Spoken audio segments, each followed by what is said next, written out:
दहेज लगेगा ना तो फ्री में बियाह कर लेबू।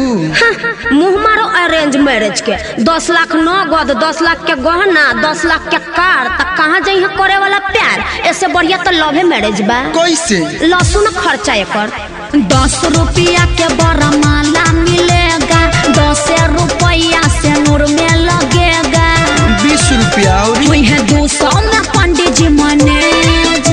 अरे टोटल 220 शादी संपन्न। अब मुँह का ताकत बढ़ो ऑरेंज मैरिज क्या दूर से बड़ो लागो